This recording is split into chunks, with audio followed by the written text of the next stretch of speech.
La noche del 13 de febrero de 1999, en plena euforia del Carnaval de San Andrés de las Flores, el público se reunió, como cada año, en la plaza principal para ver a Julián Barragán. Era un actor callejero muy querido, siempre vestido con su clásico traje de payaso triste, su sombrero azul deshilachado y una maleta de madera que contenía títeres tan antiguos como misteriosos. Esa noche, sin embargo, algo fue diferente. Su última función terminó con un silencio incómodo y un cuento contado a un grupo de niños que después dirían que no parecía inventado, sino confesado. Minutos antes de las 22:00, Julián fue visto por última vez. A la mañana siguiente, su maleta apareció intacta sobre un banco frente a la iglesia, pero de él no había ni rastro. No hubo cuerpo, ni testigos fiables, ni pistas. Solo un vacío inquietante que se instaló en el corazón del pueblo. Las autoridades cerraron el caso como una fuga voluntaria. Según los informes, Julián no tenía familia cercana, vivía en una pensión modesta y, en palabras de algunos vecinos, había dicho en varias ocasiones que su mayor deseo era irse para siempre sin decir adiós. Pero para quienes lo conocían bien, esa versión nunca tuvo sentido. Julián podía ser melancólico, sí, pero también era meticuloso, predecible, casi rutinario. Nadie entendía cómo un hombre tan visible podía esfumarse sin dejar huellas. San Andrés de las Flores, un pueblo acostumbrado a las celebraciones coloridas y la vida tranquila, comenzó a cultivar un miedo nuevo, sordo y persistente. Y ese miedo no venía de lo que se sabía, sino de lo que se intuía. Porque a veces, cuando el silencio es absoluto, lo que más aterra es imaginar qué fue lo último que vio quien desapareció. El carnaval siguió durante 2 días más, como si nada hubiera pasado. Pero para algunos, especialmente los niños que escucharon aquel último cuento de Julián, algo había cambiado. Relataron que el payaso no los hizo reír esa noche, sino que les habló con una voz más baja, más pausada, y que los títeres no contaban una historia alegre, sino una especie de juicio. Uno de los muñecos lloraba de verdad, dijo uno de los niños, mientras su madre lo callaba con un apretón nervioso. La policía local no tomó en serio estos testimonios. El informe final fue breve, casi burocrático. Individuo adulto sin vínculos familiares, antecedentes de discurso evasivo, probable desaparición voluntaria. Pero en el pueblo, la desaparición de Julián quedó como una sombra larga. La plaza, antes un lugar de risas, comenzó a vaciarse más temprano, y la iglesia, frente a la cual apareció la maleta, se convirtió en el centro de un murmullo constante, como si la piedra misma intentara decir algo. Lo más inquietante fue que la maleta estaba cerrada con llave. Nadie supo quién la dejó ahí, ni cuándo apareció exactamente. El candado estaba intacto, pero al abrirla, la policía encontró únicamente los títeres, ordenados cuidadosamente, como si esperaran su próxima función. No había documentos, dinero, ropa ni notas. Solo los muñecos, silenciosos, con sus hilos cruzados como si alguien los hubiera manipulado por última vez con precisión ritual. Entre ellos, un títere nuevo. Un niño de madera con la boca entreabierta y ojos tallados con tal realismo que parecía observar a quien lo mirara. Nadie recordaba haber visto ese muñeco antes en las funciones de Julián. La gente del pueblo, al reconocer algunas caras representadas en los títeres, comenzó a murmurar. Es como si se hubiera despedido de nosotros sin palabras, dejando una obra inconclusa, dijo don Octavio, el panadero. Pero nadie tenía valor para mirar la maleta por segunda vez. Antes de convertirse en un misterio, Julián Barragán era parte viva del paisaje urbano de San Andrés de las Flores. Llegó al pueblo en 1993. Nadie sabe exactamente de dónde.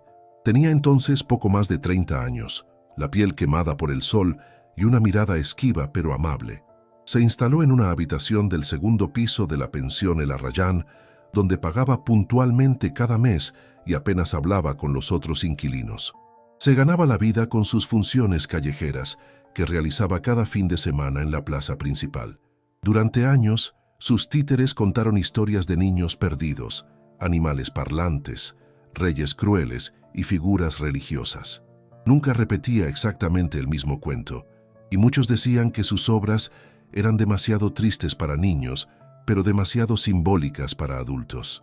La gente empezó a llamarlo el payaso triste, no solo por su traje, sino por la sensación que dejaba después de cada función, una mezcla de belleza y desasosiego. A pesar de su presencia constante, Julián era un enigma. Nunca hablaba de su pasado. Los rumores iban desde que había sido actor de teatro en Buenos Aires hasta que escapaba de una tragedia familiar en Veracruz. Los más fantasiosos decían que vivía de pueblo en pueblo contando lo que no se podía decir con palabras, solo con títeres. Tenía hábitos meticulosos. Compraba pan en la misma panadería, asistía a misa los domingos sin comulgar y pasaba horas en la biblioteca del pueblo leyendo libros de historia y teatro. A los niños los trataba con una dulzura callada, como si fueran los únicos que merecían saber la verdad. Nunca lo vieron enfadado, pero tampoco feliz, como si algo le pesara permanentemente en el alma. En el carnaval de 1999, muchos notaron que sus funciones se volvieron más oscuras. Ya no era arte, era advertencia, diría años después Clara Montenegro, la bibliotecaria. Durante los días previos a su desaparición, Julián parecía más inquieto de lo habitual. Algunos comerciantes lo vieron caminar por la plaza en la madrugada, murmurando frases incomprensibles. Una vecina, doña Remedios, aseguró haberlo escuchado repetir: «Los hilos tiemblan, ya no me obedecen». La frase le pareció absurda en ese momento, pero después del carnaval tomó otro peso. En sus últimas funciones, sus títeres representaban escenas cada vez más crudas. Un niño encerrado en un confesionario, un cura que perdía la voz, una multitud que aplaudía mientras una marioneta era colgada de una cuerda invisible. Muchos adultos dejaron de llevar a sus hijos y algunos le pidieron directamente que moderara su contenido. Julián solo respondía con una sonrisa triste. No parecía provocación, sino resignación, como si supiera que lo que mostraba no podía ocultarse más. «Están mirando», dijo una vez en voz baja mientras preparaba su escenario. Nadie entendió a quién se refería. El pueblo tenía memoria larga, pero lengua corta. San Andrés de las Flores había sido escenario de múltiples escándalos silenciados a lo largo de las décadas, y aunque el tiempo lo cubría todo con una pátina de olvido, las heridas no cerraban del todo. En los años 90, el nombre del entonces alcalde Ernesto Betancourt llenó titulares por una acusación múltiple de corrupción y abuso contra menores del internado parroquial. El caso fue cerrado por falta de pruebas, y aunque la iglesia negó cualquier irregularidad, las víctimas y sus familias fueron empujadas al silencio. Julián llegó poco después, y aunque oficialmente no tenía relación con los hechos, hay quienes creen que sus cuentos eran una forma de denuncia cifrada. Sus obras no solo contenían símbolos religiosos distorsionados, sino figuras reconocibles del pueblo: un sacerdote con gafas oscuras, un alcalde con una banda tricolor y una sonrisa torcida, niños que gritaban sin voz. Pero nadie se atrevía a señalarlo. Una semana antes del carnaval, Julián dejó un sobre cerrado en la biblioteca municipal. Estaba dirigido a quien sepa mirar entre líneas, y la bibliotecaria, Clara Montenegro, lo encontró mientras organizaba los estantes. Al abrirlo, descubrió una carta escrita a mano, con tinta azul y caligrafía impecable. Decía: «Si desaparezco, no miren entre las sombras, miren hacia arriba. Los hilos siempre cuelgan de lo alto». Clara no entendió el mensaje, lo consideró una metáfora artística y lo guardó en un cajón. Tras la desaparición, ese papel se convirtió en una pieza central del rompecabezas. La frase, repetida por Julián en otras funciones, empezó a adquirir un significado inquietante, una advertencia. Era una confesión codificada, un grito de ayuda. Clara lamentó no haber prestado más atención. «No pensé que fuera real», diría años después. La carta, enmarcada y expuesta en el pequeño museo local, es ahora un recordatorio incómodo de que las señales a veces se ignoran por ser demasiado obvias. Mientras tanto, el banco frente a la iglesia, donde apareció la maleta, se convirtió en una especie de altar espontáneo. Velas, flores secas y dibujos de niños comenzaron a acumularse allí, como si el pueblo intentara pedir perdón por no haber escuchado. Algunos ancianos recordaron otra desaparición, ocurrida en 1987, también durante el carnaval, también de un artista callejero, un malabarista argentino de nombre Nicolás Luján, y otra más en 1974 de una joven contorsionista que había llegado con un circo ambulante. Ninguno de los casos fue resuelto. La similitud temporal y simbólica entre ellos fue ignorada por la policía, pero no por Clara, ni por unos pocos que empezaban a sospechar que San Andrés guardaba un patrón. Julián había investigado estos casos en la biblioteca, solicitando periódicos antiguos y actas municipales. Nadie le preguntó por qué, tal vez porque nadie quería saber la respuesta. En San Andrés, el olvido era más cómodo que la verdad. La reacción de la policía fue inmediata, pero superficial. 2 agentes revisaron la pensión donde Julián vivía. La habitación estaba intacta, con la cama hecha, libros de teatro apilados junto a Janela y una libreta con anotaciones caóticas que no parecían seguir un guión lógico. En la mesita de noche, un dibujo hecho con lápiz mostraba un muñeco de títere con una cuerda que no colgaba del cielo, sino que salía de una ventana de la iglesia. Los agentes lo descartaron como una excentricidad. No hubo interrogatorios extensos, ni rastreo de contactos, ni búsqueda en serio. El caso fue archivado como una desaparición voluntaria sin elementos de criminalidad. La prensa local lo cubrió una sola vez, con una nota breve titulada «Artista callejero abandona el carnaval sin despedida». Pero en los pasillos del pueblo, entre murmullos, la historia comenzaba a tomar otra forma. Una que no hablaba de fuga, sino de mensaje interrumpido. Para algunos, Julián representaba más que un artista. Era un observador. Había captado los silencios que nadie quería escuchar. Y aunque nunca lo dijo abiertamente, había algo en sus cuentos que incomodaba a los poderosos.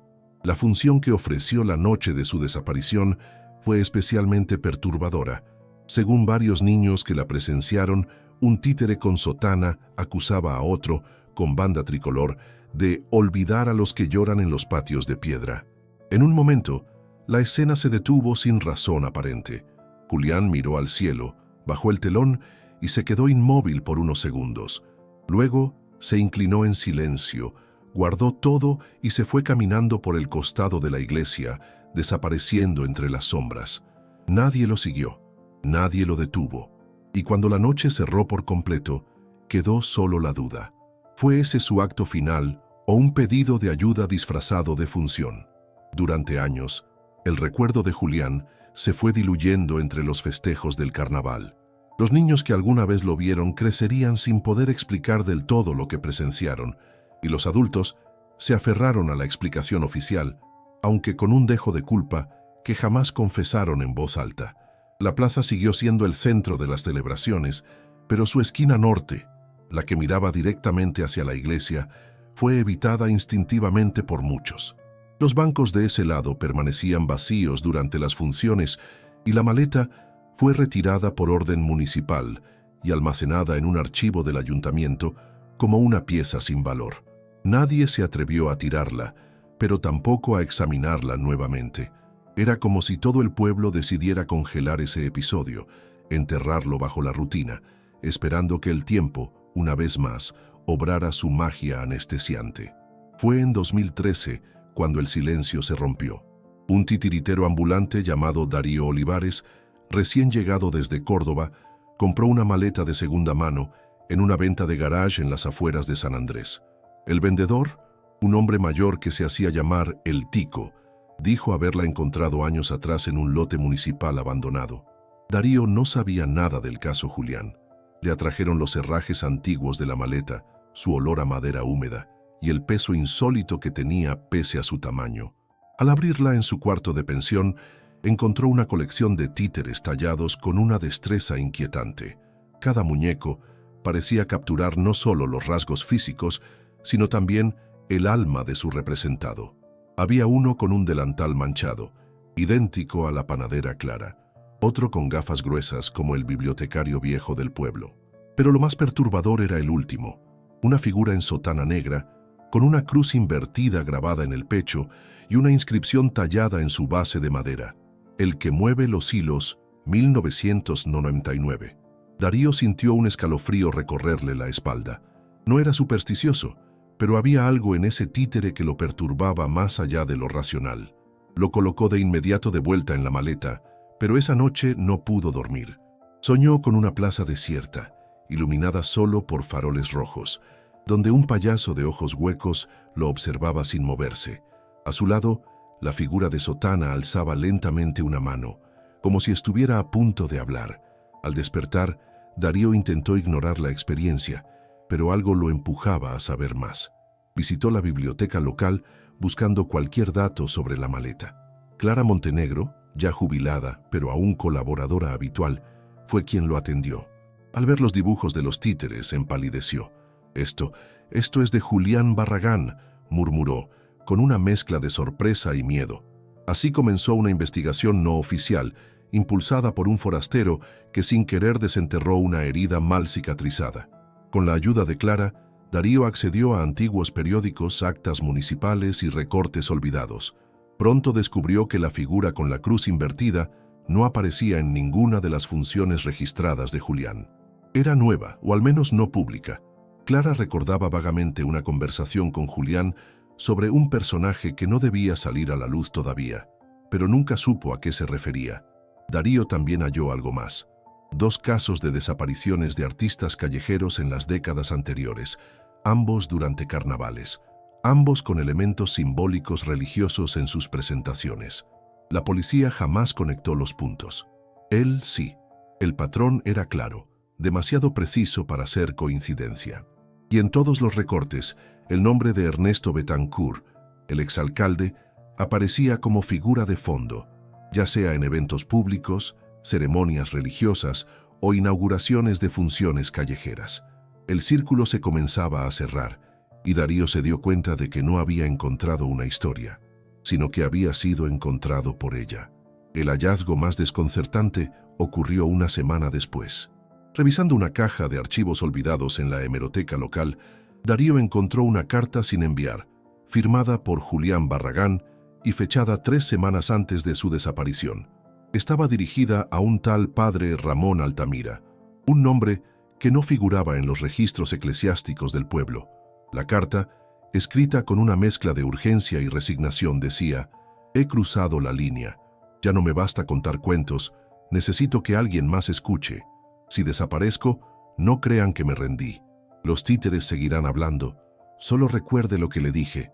Los hilos no nacen del suelo, cuelgan de lo alto, y quien los mueve no siempre se muestra». Esa última frase dejó a Darío con un temblor en las manos. Sentía que, de alguna manera, Julián le hablaba directamente, que la maleta había llegado a él por una razón más profunda que la simple casualidad. Movido por una mezcla de fascinación y miedo, Darío decidió representar una de las obras de Julián usando los títeres originales, con el permiso de Clara y el apoyo de algunos vecinos curiosos. La función tuvo lugar en un pequeño salón comunal, con escasa iluminación y una atmósfera densa. Apenas comenzada la obra, los presentes notaron algo extraño. Las cuerdas parecían moverse con una fluidez antinatural, y en varios momentos, los muñecos parecían responder a los movimientos de Darío antes de que él los ejecutara. Al llegar al clímax, la figura en sotana apareció en escena sin que él lo hubiera planeado. Nadie la había puesto entre los seleccionados para esa función. La marioneta simplemente colgaba allí, inerte, pero mirando a todos. Varios asistentes abandonaron el salón en silencio, visiblemente perturbados. Esa noche, Darío volvió a soñar con la Plaza Roja y el payaso de ojos vacíos, pero esta vez el cura de la sotana le susurraba algo al oído. No recordaba las palabras, solo el miedo. Al día siguiente, Darío buscó a Clara con el rostro desencajado. Le contó lo que había sucedido durante la función, esperando una respuesta racional, algo que lo anclara a la lógica. Pero Clara lo miró en silencio y luego lo llevó a la parte más antigua del archivo de la iglesia. Allí, en un compartimiento sellado desde hacía décadas, encontró una serie de registros omitidos, nombres de huérfanos desaparecidos, denuncias sin seguimiento y un diario encuadernado en cuero que perteneció a un sacerdote del pueblo en los años 80. Entre las páginas un pasaje llamó su atención. Hay cosas que no deben representarse. La fe tiene formas, pero también límites. Si los niños siguen viendo lo que no deben, los hilos caerán sobre nosotros. El autor no estaba identificado, pero cada línea parecía resonar con los cuentos de Julián. Clara, por primera vez, admitió que creía que Julián había descubierto algo más que corrupción o abuso, una estructura de poder que usaba el silencio como escudo. En las semanas siguientes, Darío fue notado por todos. Lo veían caminar por las calles con la maleta en la mano, murmurando frases mientras repasaba los hilos de cada marioneta. Algunas personas comenzaron a evitarlo, temiendo que su presencia removiera secretos que ya eran parte del suelo mismo de San Andrés. Otras, más atrevidas, comenzaron a acercarse con testimonios. Una mujer confesó haber visto al exalcalde Betancourt entrar en la iglesia por una puerta trasera que ya no existe. Un exmonaguillo relató que, de niño, lo obligaban a limpiar una habitación que nadie más conocía, siempre con los ojos vendados. Darío documentó cada palabra, cada sospecha. Lo que al principio parecía un capricho se había convertido en una cruzada. «Esto ya no es teatro», le dijo a Clara una tarde. «Es exhumación». Y aunque su rostro mostraba un cansancio creciente, también irradiaba una especie de convicción peligrosa, como quien ya no teme caer, siempre y cuando caiga con la verdad entre las manos. Un punto de inflexión ocurrió cuando Darío fue citado informalmente por el nuevo párroco del pueblo, el padre Anselmo. Era un hombre joven, llegado hacía apenas 2 años, con fama de abierto y dialogante. Sin embargo, su actitud cambió radicalmente cuando Darío mencionó los títeres y el nombre de Julián Barragán. El sacerdote cerró de inmediato la puerta del despacho y le habló con voz baja, tensa. «Algunos nombres aún pesan, incluso sobre los muertos», dijo. No negó los rumores, pero tampoco los confirmó.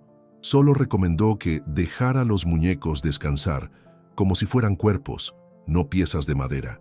Antes de que Darío se marchara, el padre Anselmo deslizó sobre la mesa una hoja suelta, escrita a máquina, con una oración incompleta y una anotación manuscrita. «La función no debe continuar si el público no sabe que está en ella». Esa frase, absurda a simple vista, terminó obsesionando a Darío, que comenzó a preguntarse si todo el pueblo había sido parte, sin saberlo, de una obra más grande. Esa misma noche, volvió a abrir la maleta y a inspeccionar los títeres con detenimiento. Notó algo que antes se le había escapado. En la parte inferior de la figura del payaso, el que representaba a Julián, había una pequeña trampilla tallada en la base.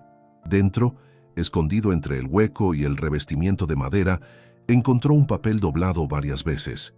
Era un boceto de escenario con marcas precisas de luz, entradas y salidas.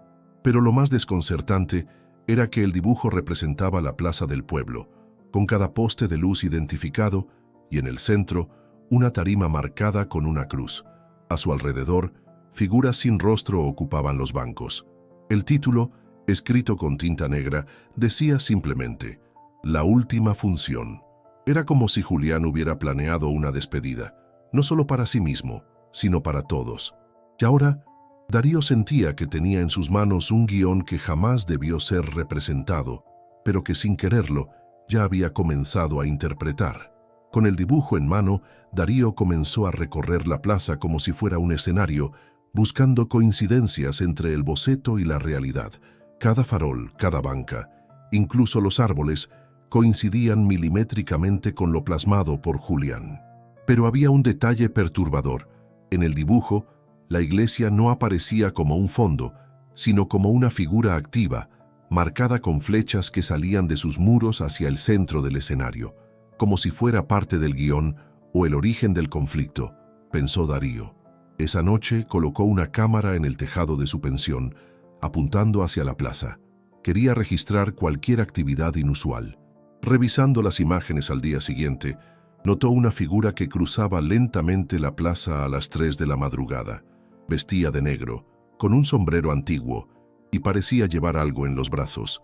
La figura se detenía en el centro de la plaza, miraba hacia la iglesia y desaparecía. Cuando Darío amplió la imagen, sintió que su cuerpo se helaba. En los brazos de la figura parecía haber un títere. Con el temor ya instalado profundamente en su mente, Darío se aisló. No dejó de investigar, pero cada vez hablaba menos con los vecinos. Clara notó que su expresión se había vuelto parecida a la de Julián en sus últimas semanas. La mirada fija, las palabras medidas, los gestos lentos. Una noche, Darío confesó haber tenido otro sueño, esta vez más vívido. En él, la plaza se iluminaba con fuego y las marionetas se movían solas sobre una tarima en llamas. Entre el público, los habitantes del pueblo miraban sin pestañear, inmóviles. Y en la última fila, Julián observaba, pero no actuaba. Detrás de él, la figura de Sotana levantaba los hilos que colgaban del cielo. «No puedo despertar del todo», dijo Darío. «Creo que estoy viviendo una función que comenzó antes de mí y que no sé cómo detener». Clara, aunque aterrada, decidió no abandonarlo. Había visto demasiado como para fingir que nada ocurría y comenzaba a entender que el verdadero escenario no era la plaza, era el propio pueblo. Los días siguientes marcaron una escalada de tensión.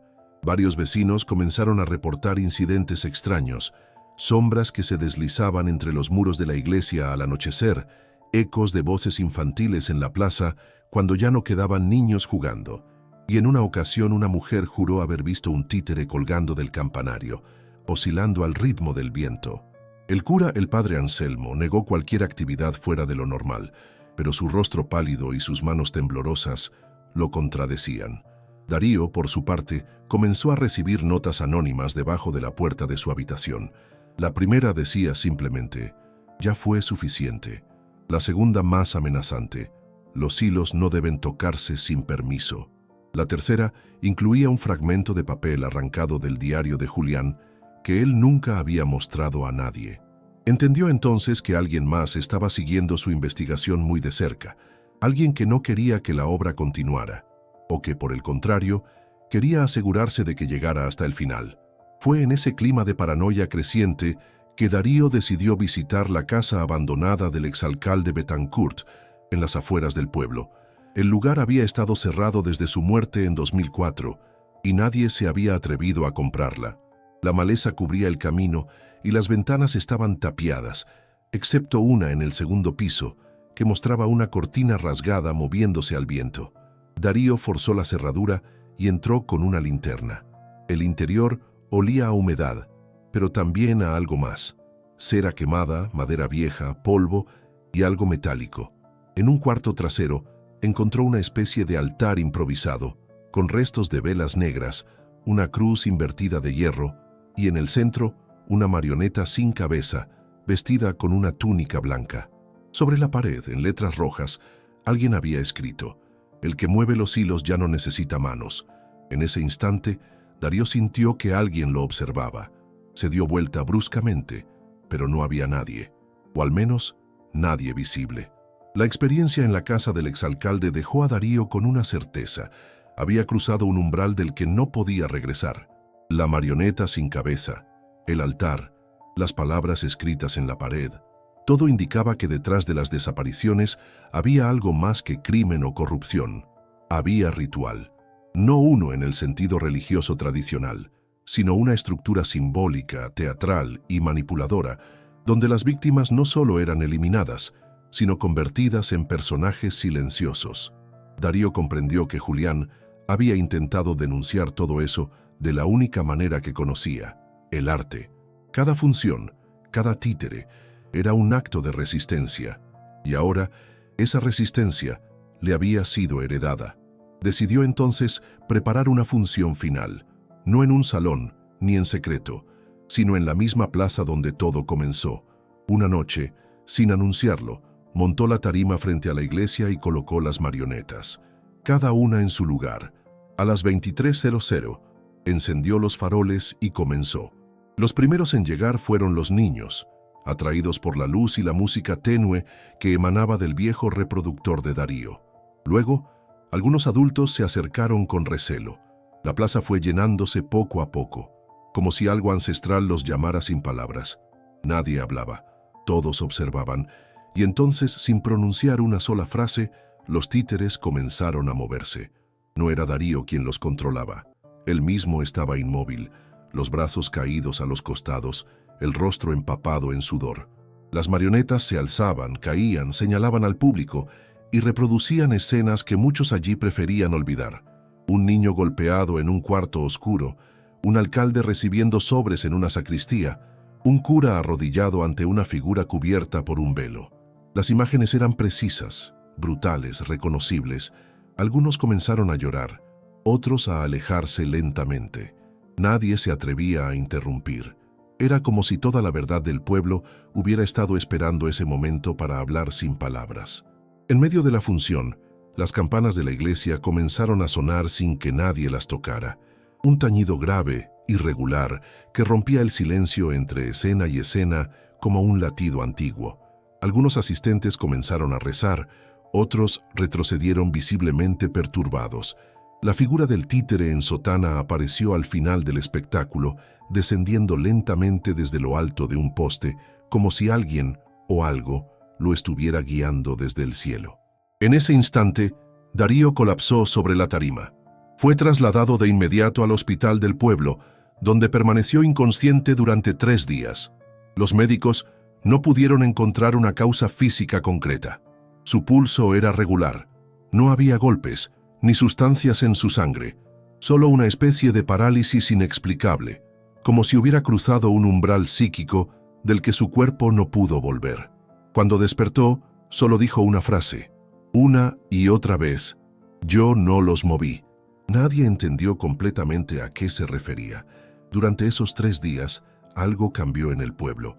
Personas que antes se habían negado a hablar comenzaron a compartir sus historias. Una exmonja del internado confesó haber sido testigo de rituales nocturnos en los sótanos de la iglesia.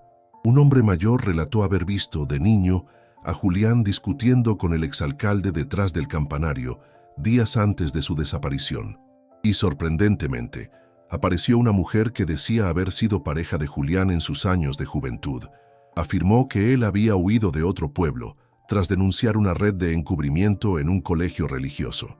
Él pensaba que los títeres eran más seguros que las palabras, dijo, pero lo más inquietante fue lo que Darío descubrió en su maleta al volver del hospital, una marioneta nueva que él no recordaba haber tallado ni colocado allí. Era una figura que lo representaba a él, vestido con su ropa, con el rostro exactamente igual y con los brazos cruzados, como si no sostuviera hilos, sino esperara órdenes. La aparición del títere con su propia imagen quebró algo dentro de Darío. Por días, evitó tocar la maleta, dejó de dormir y apenas comía. Comenzó a escribir compulsivamente en cuadernos, intentando reconstruir cada función de Julián, cada testimonio, cada imagen que había visto en sus sueños. Sentía que algo, una fuerza que no podía nombrar, lo había elegido no como heredero, sino como reemplazo. Ya no se sentía dueño de su cuerpo ni de sus pensamientos. Cada noche, al cerrar los ojos, veía a la figura en sotana moviendo hilos invisibles, no sobre muñecos, sino sobre personas del pueblo. Lo más aterrador era que en esos sueños, los movimientos eran precisos, coordinados, como si todo lo vivido en San Andrés no fuera más que una coreografía, una obra eterna que se repetía cada generación. No era teatro, era advertencia. No era advertencia, era castigo, escribió en uno de sus cuadernos antes de desaparecer sin dejar rastro. Sí, desapareció, al igual que Julián, al igual que Nicolás, al igual que la contorsionista del circo. La habitación de Darío fue encontrada ordenada, la maleta sobre la cama, cerrada con llave. Dentro, todos los títeres estaban en su lugar, excepto uno, el que lo representaba. Ese estaba colgado en el centro de la plaza, suspendido de un cable invisible entre 2 postes. Nadie vio quién lo puso allí. Nadie lo bajó. La policía declaró su desaparición como voluntaria, siguiendo el patrón absurdo de siempre. Pero el pueblo, por primera vez, ya no creyó en esa versión. Las miradas comenzaron a evitar los faroles al caer la noche. El carnaval del año siguiente fue cancelado por motivos logísticos, y la plaza, antes llena de música, se convirtió en un espacio de susurros. Clara Montenegro abandonó el pueblo semanas después, dejando solo una carta en la biblioteca. Él no era el último, solo el siguiente. Una nueva maleta fue vista días después en la estación de autobuses, pero nadie se atrevió a abrirla. El caso de Darío Olivares no fue cubierto por los medios nacionales, En un país saturado de tragedias, su desaparición fue apenas una línea en la sección de sucesos del diario local. Sin embargo, en San Andrés de las Flores, su ausencia reavivó el miedo latente que había sido soterrado por años de silencio. Las autoridades, como de costumbre, optaron por la omisión. Pero en las casas, en los patios traseros y en las cocinas, las conversaciones empezaron a girar nuevamente en torno a Julián Barragán. Se hablaba de él no como un hombre, sino como un símbolo, un mensajero tal vez. No vino a entretener, vino a exponer.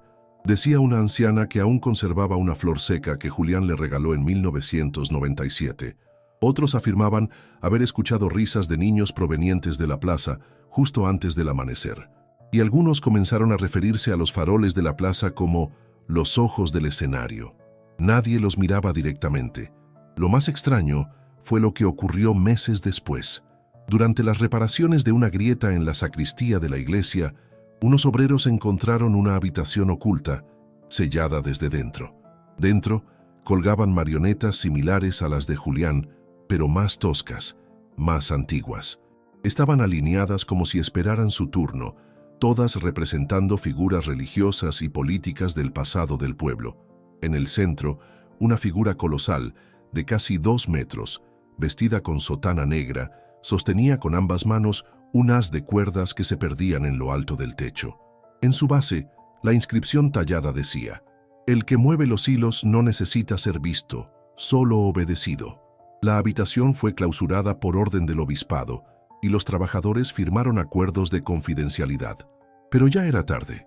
La historia había tomado cuerpo y cada rincón del pueblo empezaba a parecer parte de una escenografía. La realidad, como los cuentos de Julián, ya no era lineal, era circular, un ciclo que apenas había comenzado a repetirse. Clara Montenegro, antes de dejar el pueblo, se llevó consigo una copia de la carta que Julián había dejado en la biblioteca. Durante años la había tenido enmarcada, como un objeto de curiosidad. Pero ahora comprendía que era una advertencia, un mensaje cifrado, cuya clave solo se revelaba al vivirlo. Desde su nuevo hogar en Córdoba, comenzó a escribir una crónica detallada de todo lo ocurrido. La tituló Los hilos invisibles y la envió a diversas editoriales, pero ninguna se atrevió a publicarla. Es demasiado simbólica, no es verosímil, carece de fuentes confirmables, respondían. Incluso recibió una carta anónima pidiéndole que dejara el asunto. Aún así, decidió compartirla en foros independientes, donde otros comenzaron a contar historias similares ocurridas en pueblos remotos, también durante festividades, también con artistas como protagonistas.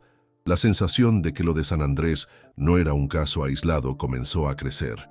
Julián no era un loco ni un fugitivo, era parte de algo más grande, quizás de una red de resistencia silenciosa. Con el paso del tiempo, algunas personas comenzaron a volver a la plaza, pero no para celebrar, sino para dejar objetos frente al banco donde apareció la maleta de Julián. Flores secas, dibujos de títeres, cartas sin destinatario.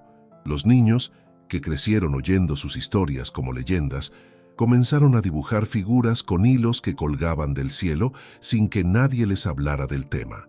En las escuelas, los maestros evitaban tocar el asunto, pero no podían ignorar que algo en la atmósfera del pueblo había cambiado para siempre. Un día, apareció un nuevo cartel en la plaza, clavado en uno de los postes de luz. No tenía firma, solo una frase, escrita con la misma caligrafía que Julián usaba en sus libretos. Mientras alguien recuerde, la función no ha terminado.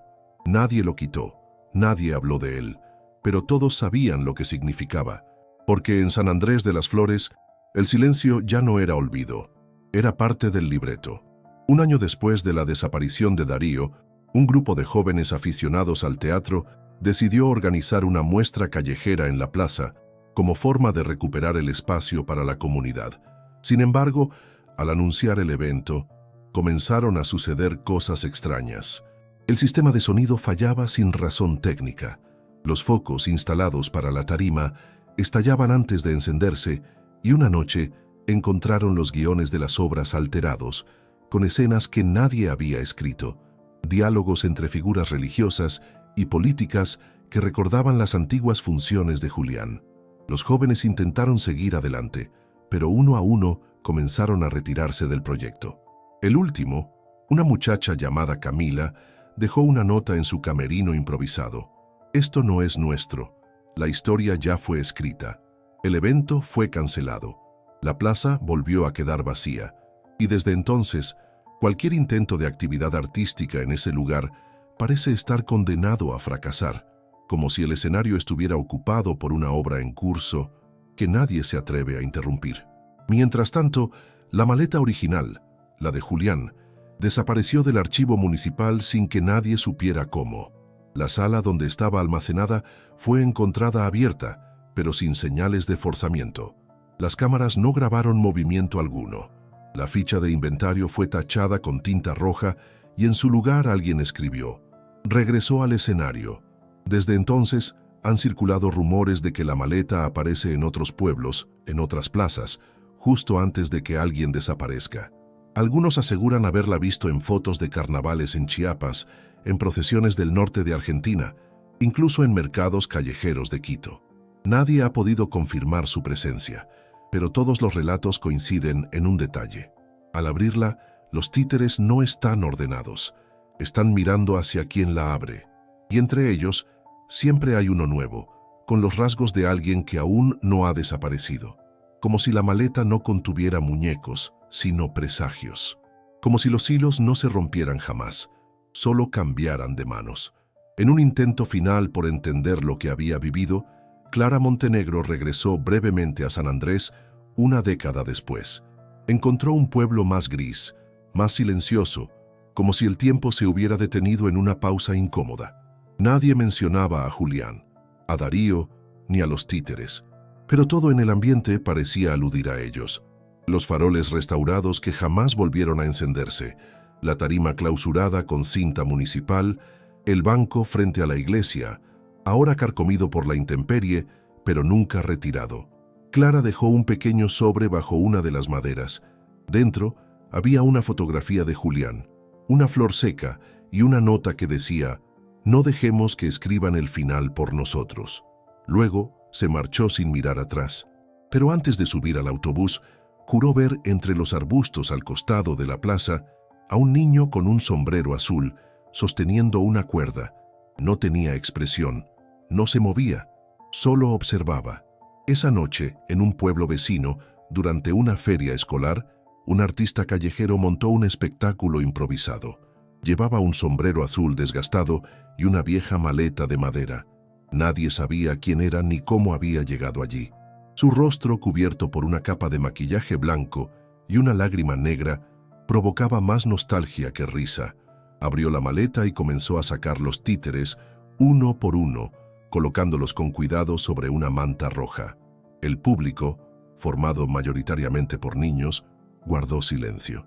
El artista no habló, solo dejó que los muñecos contaran una historia, la de un pueblo donde nadie quería ver, donde las palabras fueron reemplazadas por hilos y donde las funciones no terminaban, solo cambiaban de actor. Al final del espectáculo, se inclinó, guardó todo y desapareció entre la multitud. Algunos intentaron seguirlo, pero fue inútil. Solo quedó la maleta y en su base una inscripción reciente: próxima función, donde nadie quiera mirar. Hoy el nombre de Julián Barragán rara vez aparece en registros oficiales. Su existencia se diluye entre actas incompletas, archivos olvidados y recuerdos fragmentados. Pero quienes alguna vez lo vieron actuar, quienes sintieron el escalofrío detrás de sus historias, saben que él nunca buscó fama ni reconocimiento. Solo deseaba que alguien entendiera, que alguien viera más allá de los títeres, más allá de las cuerdas. Su desaparición, lejos de ser el cierre de un capítulo, fue el inicio de una narrativa mucho más grande, donde cada espectador es, sin saberlo, parte de la obra. Porque en cada pueblo con secretos, en cada plaza olvidada, hay un eco de su voz, un rincón con luces apagadas, una historia que aún no ha sido contada. Julián no desapareció, se multiplicó, en los silencios, en los temores, en los gestos repetidos que nadie cuestiona. Su legado no está en los títeres, sino en las preguntas que dejaron de hacerse. Y si Julián fue el primero en advertirlo, Darío fue el primero en entenderlo, Ambos eligieron enfrentar una estructura invisible que usa el olvido como escenografía y la culpa como telón. La función, como escribió Darío en su último cuaderno, no termina con aplausos, sino con silencio. El miedo no está en lo que los títeres muestran, sino en lo que obligan a recordar. Por eso, la maleta continúa viajando, porque siempre habrá otro Julián, otro Darío, otro espectador dispuesto a mirar donde nadie quiere. La historia no busca resolverse, busca repetirse. Y en esa repetición, como en todo acto teatral, está la verdad que más duele. No somos los autores, solo los personajes. Y mientras existan escenarios donde el poder se oculte tras máscaras, los hilos seguirán moviéndose.